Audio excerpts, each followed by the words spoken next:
एक समय की बात है, बदलापुर नाम के गांव में नितिन नाम का एक गरीब किसान अपनी पत्नी सोमवती और लड़की सगुना के साथ रहता था। नितिन के पास छोटा सा जमीन का टुकड़ा था, उसमें वह सब्जी उगाता था और अपने परिवार का पोषण करता था। नितिन अपने खेत में बड़ी मेहनत करके सब्जी उगाता और बाजार के दिन गाँव के बाजार में जाकर सब्जी बेचता था। सारे बदलापुर वासी नितिन से सब्जी खरीदते क्योंकि वह हरी भरी ताजी सब्जी बेचता था।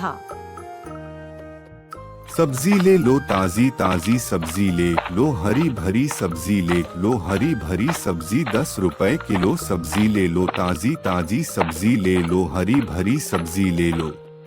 अरे नितिन, कैसे हो? घर में सब ठीक तो है ना? और सगुना कैसी है?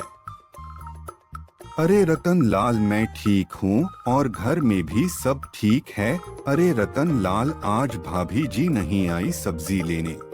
अरे तुम्हारी काकी किसी काम से गाँव गई है, इस कारण रसोई का सारा काम मुझे ही देखना पड़ रहा है, तो सोचा क्यों ना आज बाजार से सारा सामान लेता चलूं। अच्छा, तो यह बात है। अच्छा नितिन, मुझे यह बताओ, तुम यह आलू कैसे किलो बेच रहे हो? रतनलाल, बस 10 रुपए किलो है। अरे तो ऐसा करो नितिन, मुझे 2 किलो आलू दे दो।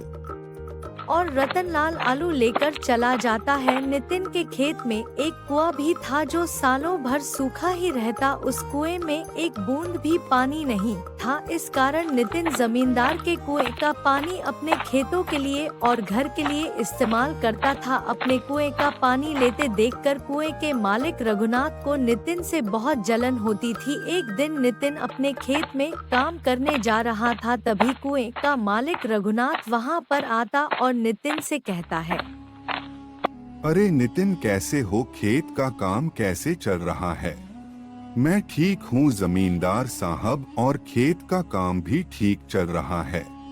मैं एक बात कहने आया था नितिन, मैं तुम्हें बहुत सालों से अपने कुएं का पानी देते आ रहा हूँ। अब मैं तुम्हें अपने कुएं का पानी नहीं दे सकता क्योंकि इस साल बारिश भी कम हुई है और मेरे कुएं का पानी भी अब कम होने लगा है। मैं तुम्हें पानी दूंगा तो गर्मी के समय मुझे खुद के लिए पानी नहीं बचेगा। लेकिन जमींदार साहब, गर्मियों को आने में अभी बहुत समय है, तब तक मैं अपने खेतों का काम कैसे करूंगा?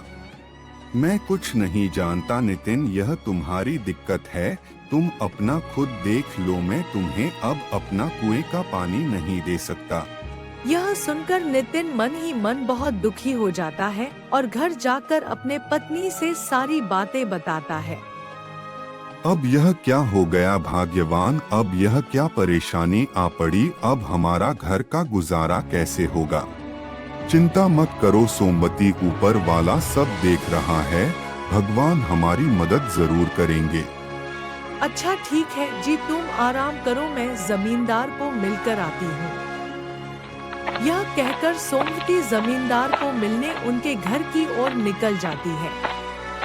जमींदार साहब, अरे वह जमींदार साहब घर में हो कि नहीं? जमींदार साहब, अरे कौन है भाई? रुको, आ रहा हूँ। अरे सोमवती, तुम हो? आज मेरे घर कैसे आना हुआ? जमींदार साहब, मुझे उन्होंने बताया कि आपने हमें कुएं का पानी देने से मना कर दिया है। हाँ सोमवती, यह बात सच है, मैंने नितिन को अपने कुएं का पानी लेने से मना कर दिया है। ऐसा क्या हो गया जमींदार जी, हमसे कोई गलती हो गई है क्या?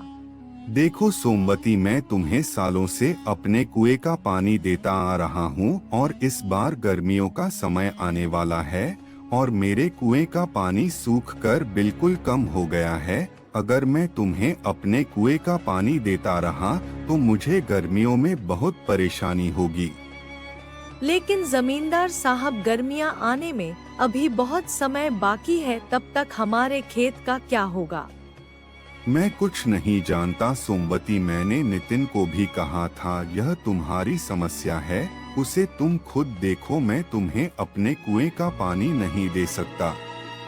जमींदार को कुएं का पानी देने के लिए सोमवती बहुत कोशिश करती है, लेकिन जमींदार नहीं मानता है। फिर सोमवती दुखी होकर अपने घर की ओर निकल पड़ती है। क्या हो गया सोमवती, जमींदार साहब ने क्या कहा? नाजी, जमींदार साहब ने पानी देने से मना कर दिया। कह रहे थे अगर मैं तुम्हें पानी देता हूँ तो मुझे गर्मियों में बहुत परेशानी होगी। अब पानी के बिना क्या होगा सोमवती, हमारा सारा खेत तो सूख जाएगा, फिर हमारा गुजारा कैसे होगा? हमारा जो पुराना कुआं है वह खोदने के लिए कितना खर्च लगेगा जी? सोमवती, उसे खुदवाने में 10,000 तो लग ही जाएंगे।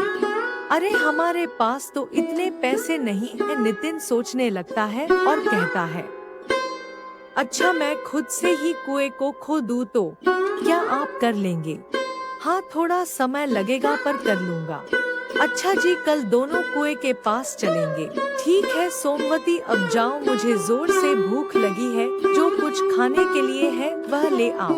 तभी बाहर से आवाज आती है बेटा। अरे वह बेटा, कोई है घर पर? यह किसकी आवाज है?